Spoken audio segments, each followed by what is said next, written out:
ada talk show di Radio Start 102,6 FM.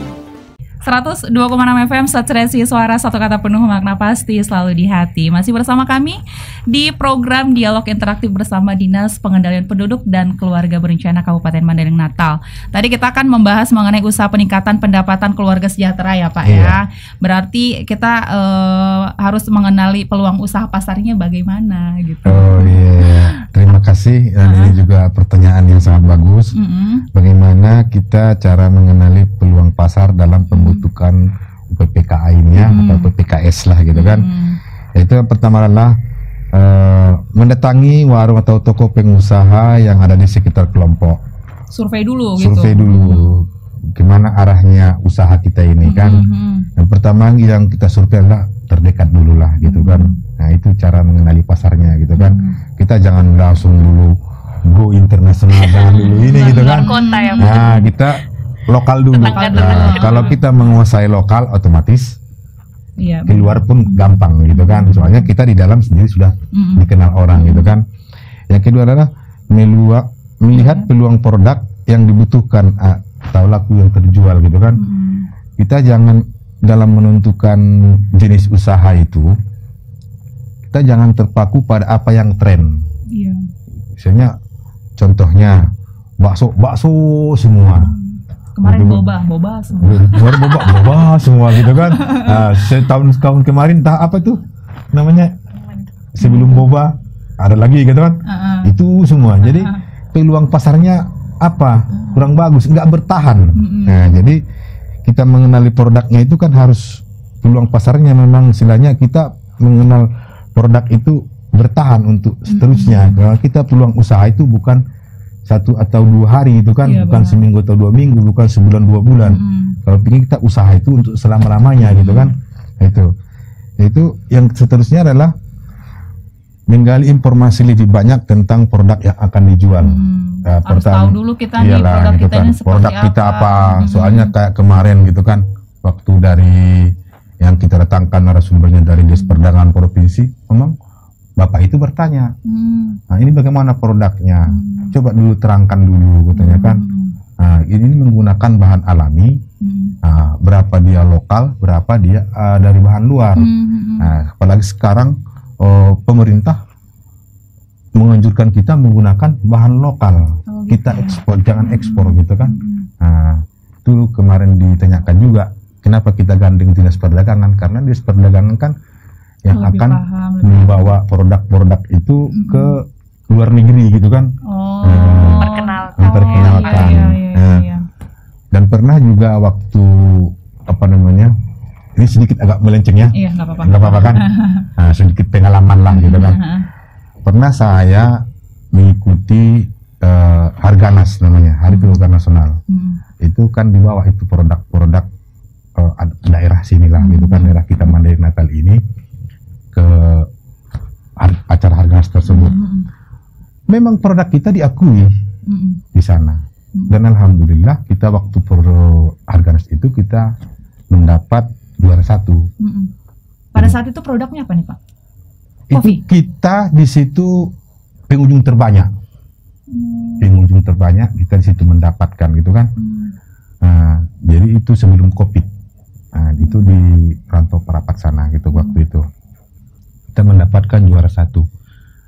Produk yang kita bawa itu termasuklah kipang, gula merah dan sebagainya gitu kan. Tapi produk kita itu tidak memakai brand.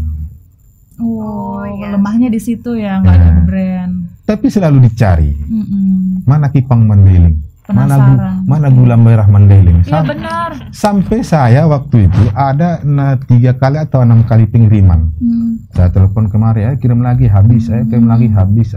Tapi kita nggak tahu brandnya apa nih. Mereka hanya tahu Mandailing. Kipang Mandailing gitu. Kipang Mandailing. Gitu kan. Benar banget. Gula merah Mandailing. Itulah ya kelemahannya ya. Nah, jadi brandnya tidak ada. Dan apa namanya, di situ juga kan namanya pameran kan pasti ada 1-2 orang yang bertanya, ini gula merah yang kayak mana. Nah itu kan pembuatannya pakai mana, kan pasti ada. Nggak semua orang beli gigi Iya, gitu benar. kan, pasti dia Ada orang yang penasaran. ada orang yang penasaran.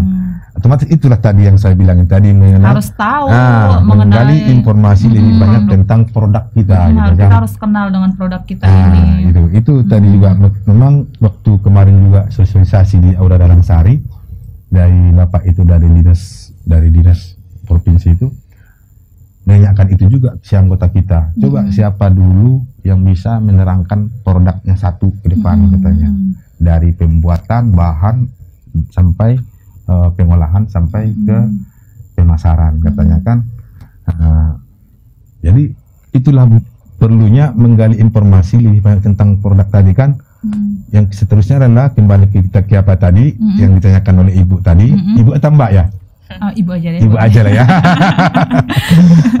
Menghitung potensi kebutuhan produk yang akan dijual. Itu menghitung di sini maksudnya kita jangan produk itu jangan kita kejar inputnya banyak dulu kan, outputnya harus disimpang, harus balance itu kan. Ngapain kita banyak produksi tapi toh di gudang, ya, benar. akhirnya expired gitu kan, keluar sah, kehilangan kita modal gitu kan. Makanya kita rugi lah ya. Jadi makanya kita sesuaikan dengan pasar gitu kan. Mengenali potensi wilayah. Wilayah seperti apa nih? Itu maksudnya usaha-usaha itu kalau bisa kearifan lokal lah gitu kan, yang bisa membawa nama daerah kita. Seperti yang tadi yang kita jelaskan itu kan. Kipang taunya orang memang dari mana-mana, dari Mandailing. Ya kan. Nah, kopi juga kan Mandailing. Gitu kan. Gula merah juga yang tahu mereka dari Mandailing. Nah, itulah dari wilayah itu. Akhirnya dengan usaha itu sendiri mengangkat derajat kita sebagai orang Kabupaten Mandailing. Terangkat juga harkat dan martabat kabupaten kita itu dah. Jadi mengenai potensi wilayah, kearifan lokal itulah itu kan. Makanan-makanan tradisional kita yang belum dikenal orang, itulah maksudnya jenis usaha yang kita kembangkan. Kan kita banyak itu ada sejenis contoh lagi itu kan, sambal joruk katanya kan. Nah, padahal banyak sekarang orang yang nggak tahu nih sambal joruk. Sambal joruk itu apa? Padahal itu diolah dari durian kan. Nah, itu namanya sambal joruk bikin brand gitu kan. Sambal joruk dari Mandailing Natal gitu kan. Belum tentu ada di Sumatera Barat. Iya, benar. Nah, kita lihat produk-produk Sumatera Barat pasti kita lihat itu produk lokal semua. Ya kan? Nah, terkenal loh Sumatera Barat namanya. Iya, dengan keripik ini kan. Benar. Nah, tapi yang kita tahu kan mereka sudah punya brand. Memang kita sebenarnya produk kita terkenal juga kayak Kipang, Alami. Kayak Alami sekarang yang dibuat itu yang pakai apa namanya? Bungkusnya itu apa namanya? Yang dianyam-anyam itu. Iya. Nah, sayangnya kan nggak ada brandnya. Iya. Nah, padahal itu dicari Alami itu. Ya kan? Padahal itu Alami itu sama dengan dodol. Kenapa Garut yang terkenal? Garut. Iya. Kan nama Garut di bawahnya gitu kan. Ya udah kita bikin aja itu Alami Madinah atau Alami Mandailing gitu kan. Nah, ini dodol Garut. Nah, gitu kan. Benar. Mereka membawa wilayah gitu kan. Jadi diutamakan lokal lah ya untuk yang punya usaha mengangkat brand lokal maksudnya, kita. Nah, akhirnya kan istilahnya secara tidak sengaja nanti kan mempromosikan daerah sendiri. Iya, mempromosikan daerah sendiri atau apa namanya? Otomatis kan pemerintah daerah juga kan akan bangga dengan kebanggaan beliau, mungkin bisa kasih modal. Tapi sayangnya sekarang orang cari makanannya yang apa yang tren, apa yang ke barat-baratan, ke Korea-Koreaan, ke Jepang-Jepangan gitu. Iya. Kayaknya kan gitu kan sekarang. Tapi itu karena promosi pasar mereka yang luar biasa, luar biasa di TV. Jadi kita penasaran, pengen makan deh gitu kan. Coba kita buat juga kayak begitu kan. Makan makanan kita diangkat terus dipromosiin gitu. Pasti orang juga pasti dicari dan banyak. Kita lihat aja yang baru selesai. KTT G20. Ya kan, mereka kan kayak Presiden Macron kan, yang Prancis kan, dia kan jalan dia di Bali untuk mencari makanan lokal. Iya. Padahal dia dari Eropa gitu kan. Sebenarnya itu yang dicari kan. Itu yang dicari. Itulah gunanya ada ini kan, iya, ini. itu. agar pelaku usaha mengerti gitu kan. Nah, sebagai pelaku usaha nih, gimana caranya untuk menentukan jenis usaha kita itu gitu? Jadi untuk menentukan jenis usahanya itu kita mempertimbangkan kemudahan memperoleh bahan baku dari wilayah sendiri gitu. Jangan cari yang susah, gitu. Harus keluar negeri. Ini nanti udah nggak produk lokal lagi. Itu kan, itulah tadi yang saya bilang itu kan, bahannya entah dari Singapura gitu kan. Nah, berarti kan bukan produk lokal lagi. Sementara yang namanya produk lokal itu minimal dia 70% apanya itu hasil sendiri dari lokal gitu kan. Baru dia dikatakan itu produk lokal. Kalau kita mendapatkan istilahnya SNI, standar nasional, untuk brandnya dapat SNI, dia kan harus minimal 70% dia bahan lokal. Kalau kita misalnya tepungnya dari Malaysia, ya kan, belum lagi gulanya atau apa semua gitu kan. Iya sih. Dan istilahnya perputaran ekonomi masyarakat itu akan jalan gitu kan. Iya benar. Oke, silakan Bu. Selanjutnya itu memperhatikan kemampuan di antara anggota kelompok, ya pasti harus diperhatikan kan Kak. Misalnya kalau kita di suatu kelompok itu yang paling mudah untuk dikerjakan itu apa? Jangan ngambil yang sulit-sulitnya. Pertama kan yang mudah-mudahnya dulu dikerjakan. Mampu nggak mengerjakannya? Anggotanya gitu kan? Ini kan. Si anggotanya nanti ini disuruh ngapa-ngapain nggak ngerti dia kan. Susah juga kan kalau nggak ngerti. Iya benar. Selanjutnya menguasai teknologi atau peralatan yang diperlukan. Jadi harus tahu lah kita alat-alatnya entah untuk apa, jangan asal-asalan. Biar nggak salah buat ya kan. Memperhatikan prasarana, jalan pasar, angkutannya apa, gitu kan Kak. Perlu juga ya. Menghitung tenaga kerja yang dibutuhkan. Melihat kebutuhan dan daya beli masyarakat. Kita lihat juga daya beli masyarakatnya itu. Misalnya di setempat itu daya belinya rendah, jangan dipasarkannya banyak. Misalnya kita taruh kipangnya di situ, orangnya banyak 10 orang, kita kasih nanti 50, kan nggak mungkin. Benar. Nggak mungkin. Terus selanjutnya memastikan proses produksi barang tidak lama. Jadi tidak lama itu biar nggak expired ya Pak. Biar nggak sayang juga lah. Barang yang diproduksi merupakan kebutuhan yang umum digunakan. Yang umum digunakan berarti yang perlu di masyarakat itulah ya kan Kak. Mengantisipasi resiko kegagalan dan kerusakan harus betul-betul kita antisipasi. Gimana kalau gagal nih? Iya gitu. Harus kita antisipasi dulu gitu, harus kita tahu lah antisipasinya gimana gitu. Mempelajari yang terakhir ini mempelajari kemungkinan pengembangan masa depan yang lebih baik. Jangan stuck di situ aja kan. Kita harus berkembang. Kadang kan kita berada di zona nyaman, sini aja udahlah. Yang penting nggak mau lanjut. Padahal kan bisa loh kita capai yang lebih dari ini gitu. Kemungkinan paling besar kan orang zona aman lah gitu kan. Gini-gini aja lah gitu kan. Kayak katanya kan. Dia nggak memikirkan istilahnya entah ke provinsi atau ke Jakarta atau go internasional padahal gitu kan. Dicari juga kan Pak. Perkembangan produknya maunya kan. Jangan itu aja. Itu aja. Makanya seperti yang kita bilangin tadi, Kipang dan gula merah itu dan kopi itu memang sangat terkenal, gitu kan. Tapi maunya kita adalah brandnya. Sekarang sebenarnya kayak Kipang, kayak gula merah, kayak dodol tadi yang saya bilang itu, kayak kopi, kayak ini semua, memang sudah mempunyai nama, sudah terkenal. Cuman brandnya belum ada. Brandnya masih kurang dia brandnya itu. Mungkin ada yang punya brand tapi itu satu gitu kan. Yang orang tahu dari luar daerah kita paling mana Kipang Madinah, paling itu aja gitu kan. Berarti kita harus punya perusahaan yang besar dong ya kan? Kan brand yang besar itu perusahaan yang besar, ya kan? Untuk menggalang modal usaha gimana caranya? Cara kita untuk menggalang usaha itu adalah yang pertama adalah semangat dulu. Kalau tidak ada semangat nggak bakalan. Harus ada optimistis lah dulu kan. Jangan pesimistis gitu kan. Tekad kita harus ada itu kan. Visi misinya jelas nih. Kemana arahnya ini gitu kan. Nah, cita-citanya, entah apa gitu kan. Tujuannya apa? Apa yang mesti diraih apa gitu. yang diraih adalah step by step. Iya, gitu kan. betul. Jangan hanya seperti yang dibilangin Mbak tadi, jangan hanya di zona aman saja.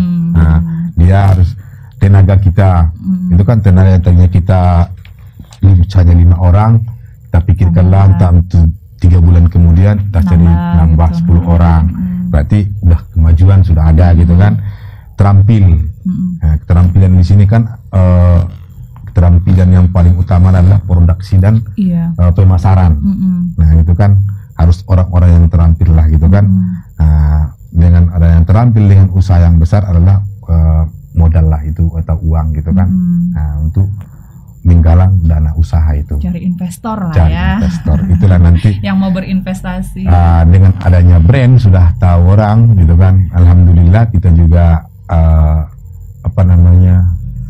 selalu kita galang-galangkan itu setiap kampung KB, setiap ini semua untuk memoto atau mendokumentasikan, dimasukkan ke aplikasi Akutuku, di aplikasi Kampung KB, kegiatan UPPKS itu, produk itu, sehingga itu kan secara online aplikasi. Mana tahu nanti ada pengusaha yang apa kan. Sekarang kan zamannya begitu.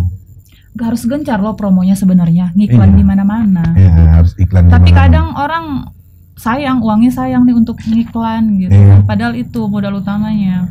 Enggak, gini loh yang paling lucu sekarang.